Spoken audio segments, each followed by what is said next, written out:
نماز جنازہ کے بعد دعا کرنی چاہیے. نماز جنازہ خود ایک دعا ہے. نماز جنازہ ہے ہی کیا؟ دعا. تو اس کے بعد دعا مستقل نبی صلی اللہ علیہ وسلم سے ثابت نہیں ہے, نہ کوئی صحیح حدیث ہے نہ کوئی ضعیف حدیث.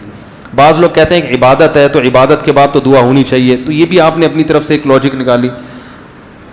تو چلو مان لیا عبادت ہے, تو کیوں ہے؟ دعا ہے نا, اس لیے عبادت ہے. تو پھر نماز کے بعد دعا ہوگی تو وہ دعا بھی کیا ہے؟ عبادت ہے. تو پھر اس کے بعد بھی کیا ہونا چاہیے؟ دعا ہونی چاہیے. تو جیسے صحابہ تابعین نے نماز جنازہ پڑھی ہے, پڑھا, سلام پھیرا, مردے کو دفنایا جا کے, تو چاروں ائمہ کا اس پر اتفاق ہے. کہیں بھی کسی نے نہیں لکھا کہ نماز کے بعد الگ سے دعا ہوگی. اس لیے یہ عمل بدعت ہونے میں اس میں کوئی شبہ نہیں. مفتی صاحب, نماز جنازہ میں سورہ فاتحہ نہ پڑھنے کی کوئی دلیل دیجئے. میرا ایک دوست اہل حدیث ہے, وہ کہتا ہے کہ ایک حدیث میں حضرت ابن عباس نے نماز جنازہ میں سورہ فاتحہ پڑھی ہے اور سورہ فاتحہ کے بغیر نماز نہیں ہوتی.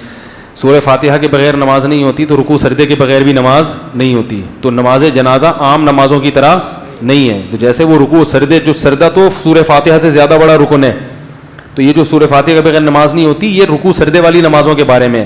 باقی حضرت ابن عباس نے جو سورہ فاتحہ پڑھی ہے وہ بطور دعا کے پڑھی ہے, بطور تلاوت کے نہیں پڑھی ہے. اس پر کوئی حدیث دکھا دیں کہ بطور تلاوت کے پڑھی ہے, تو ہم یہ کہتے ہیں نماز جنازہ میں سورہ فاتحہ پڑھنا جائز ہے بطور تلاوت کے, بطور دعا کے. سمجھ میں آ رہی ہے؟ سمجھ میں الحمدللہ. بطور دعا کے, کیونکہ دعا کے مختلف کلمات نبی سے نماز جنازہ میں منقول ہیں. تو جو زیادہ منقول ہیں ان کو زیادہ پڑھنا چاہیے, جو کم منقول ہیں ان کو کم پڑھنا چاہیے. تو اگر حضرت ابن عباس نے سورہ فاتحہ پڑھی ہے تو بطور دعا کے پڑھی ہے, تو بطور دعا کے ہم بھی اس کو جائز کہتے ہیں, پڑھ سکتے ہو, لیکن لازم نہیں ہے. اور وہ دعائیں جو زیادہ کثرت سے نبی سے منقول ہیں ان کا پڑھنا زیادہ افضل ہے نماز جنازہ میں. جیسے اللہم اغفر لحینا ومیتنا, اس کے علاوہ بہت ساری دعائیں, تو کوئی بھی پڑھ سکتے ہو, تو فاتحہ بھی پڑھ سکتے ہو. لیکن فاتحہ کو نماز جنازہ کا رکن کہنا اور یہ کہنا کہ یہ نماز جنازہ کی خاص سنت ہے یا اس کے بغیر نماز جنازہ نہیں ہوتی, اس پر کوئی حدیث نہیں ہے. سمجھا پا رہا ہوں اپنی بات میں؟ مفتی صاحب السلام علیکم, میرا نام سیف احمد ہے. میرا یہ سوال ہے کہ آدمی اپنی 4 بیویوں کے ساتھ ایک ہی کمرے میں ایک ہی وقت میں 4 کے ساتھ رہ سکتا ہے؟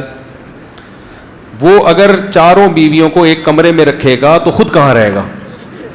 ایک کمرہ تو دور کی بات, 4 کو ایک گھر میں اگر رکھتا ہے تو خود کہاں رہے گا؟ رہے گا تو یا تو بلڈ پروف جیکٹ پہن کے رہے گا, ورنہ کم سے کم ہیلمٹ بہت ضروری ہے, کیونکہ باقی چوٹیں انسان برداشت کر لیتا ہے, سر کی چوٹ برداشت نہیں کر پاتا. اس لیے کہتے ہیں تمام دوائیں بچوں کی پہنچ سے دور رکھیں. مفتی صاحب, جب نماز کے لیے اقامت کہی جائے تو مقتدی اپنے دونوں ہاتھ باندھ لے, چھوڑے رکھے, ہاتھ باندھنا نماز کی سنتوں میں سے.